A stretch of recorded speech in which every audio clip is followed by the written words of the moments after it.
Marvic, and I've got several parts, or rather several questions I'd like to direct to you.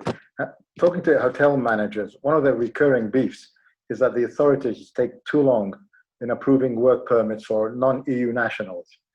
One, is this still the case, or are we no longer seeing application for permits now that the industry is going through this COVID phase? And has demand changed for job types since the start of the pandemic?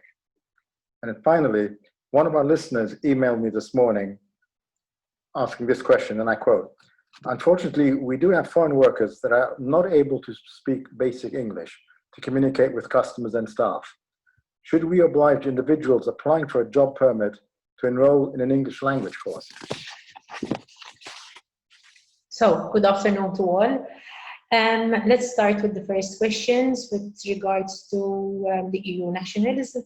Yes, it is still the case. We still have problems when it comes to applications with Identity Malta, being both on new applications and sometimes even on renewals, especially when it comes to promotions. They do take time, but there is no real control about it due to the fact that there is no timeline.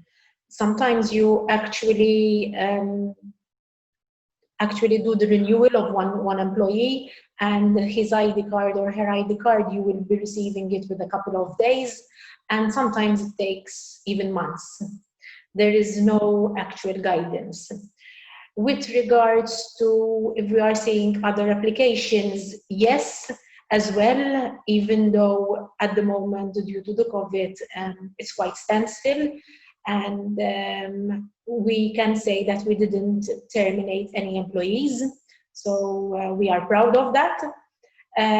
But yes, we still have people that basically before the COVID, we had promised them that we will give them the job, so we can't go back. And the applications are being forwarded to Identity Malta. And we also have people coming up to us telling us that they are looking for a job. They are currently working in Malta, so it's like a change of an employer.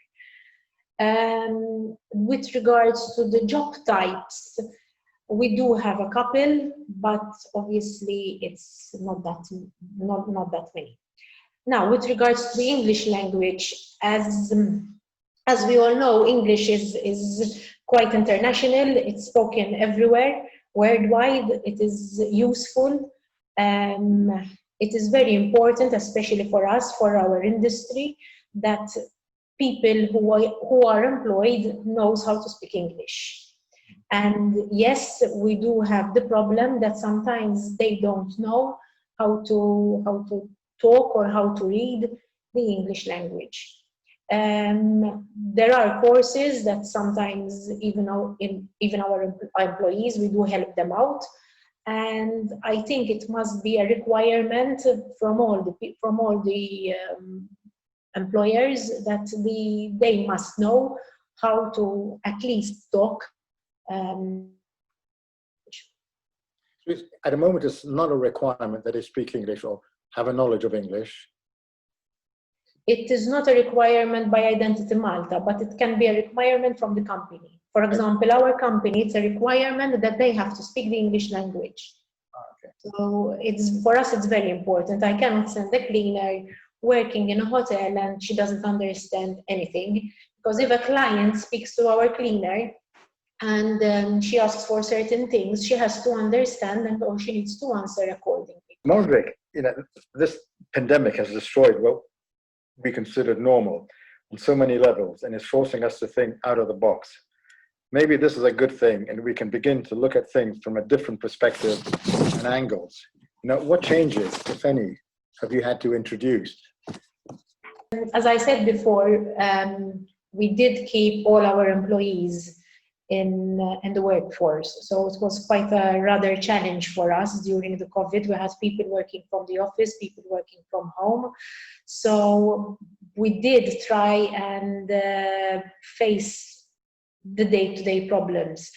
To be honest, we did think outside the box where we even ventured into other areas, but we also took this time to try and create different levels of strategy for the company.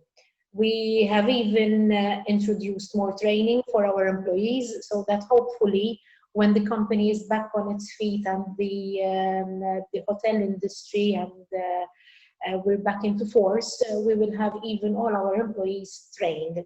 So this is more of an important aspect for us, because having our employees trained, it would mean that we are giving a better service to our customers. Marvic, we all hope we get back to normal as soon as possible. But as we've heard, the reality is going to take 2-3 years to get to where we were. And I suspect many expat employees will have been furloughed or dismissed until such time as we get back to normal. 3 years. So how easy or otherwise is it going to be to attract and bring back these foreign workers? Will we need expatriate workers then? So let me start from the second question, where you asked if we still need the expat workers. Yes, we do still need expat workers. They are still emailing us in our career. They even call us, even from abroad, to see if there is work here in Malta and if they can come over. So due to the high unemployment that there is in various countries, I am pretty sure that foreigners would still want to come and work here once they see that Malta has picked up back with its tourism and with other working industries, iGaming. So I am pretty sure that we will not have this problem.